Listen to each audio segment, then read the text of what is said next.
লক্ষ্মীপুরের রামগঞ্জে ফসলি জমির মাটি লুটের মহোৎসব চলছে। ভেকু ও ট্রাক্টর ব্যবহার করে ইট তৈরির জন্য ফসলি জমির মাটি কেটে নেওয়া হচ্ছে ভাটায়।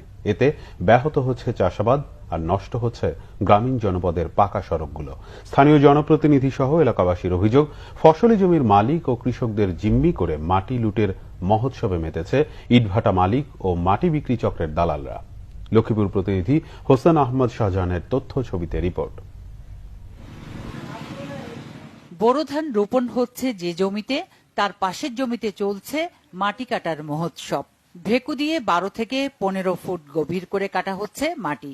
এ মাটি যাচ্ছে ইট ভাটায়। এভাবেই একটু একটু করে লক্ষ্মীপুরের রামগঞ্জ উপজেলার দেওলা, সমরেশপুর, শিরন্দি, শাকতলা ও সাহাপাড়া গ্রামের বিস্তৃত ফসলি জমির মাটি কেটে নেওয়া হচ্ছে।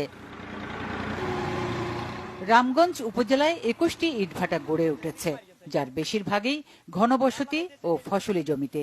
উপজেলার ভোলাকোট ইউনিয়নে রয়েছে 11টি ভাটা, এর মধ্যে দেহলা গ্রামেই 5টি।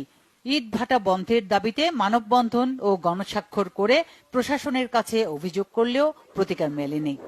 সারপাড়া দেওলাতে 5টা ইট ভাটা, বিভিন্ন সময় নানান আন্দোলন সংগ্রাম করার পরও দেখা গেছে আমরা আসলে কোনো প্রতিকার পাইনি। এই দেশের ভিতরে ব্রিক ফিল আসার পর থেকে নারকেল, সুপারি ও ডাব দেশের ফসল কিছুতে হইতেছে না, আর চলাফেরা মানুষের ক্ষতি হইতেছে।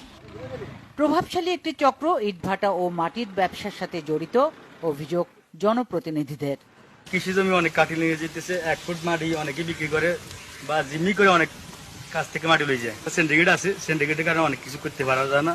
জনপ্রতিনিধি হয়ে আমরা কাজ করতে গেলেও ওনারা ওইভাবে প্রয়োগ করে না, কথা শুনে না। অবৈধ ইটভাটা ও এর সাথে জড়িতদের বিরুদ্ধে ব্যবস্থা নেওয়ার কথা জানান জেলা প্রশাসক। মোবাইল কোর্ট করে যেগুলো অনুমোদন ছিল না এবং যেগুলো পরিবেশের ছাড়পত্র নেই এবং যেগুলো স্থায়ী নিয়ম কানুন মেনে যেসব ইটভাটা স্থাপন করা হয়নি, এরকম 20টি ইটভাটাকে আমরা ইতিমধ্যে বন্ধ করে দিয়েছি। পরিবেশ ও ফসলি জমি রক্ষায় এসব ইটভাটা বন্ধে দ্রুত পদক্ষেপ নেয়ার দাবি এলাকাবাসীর। Bangla vision news desk. Rajshahi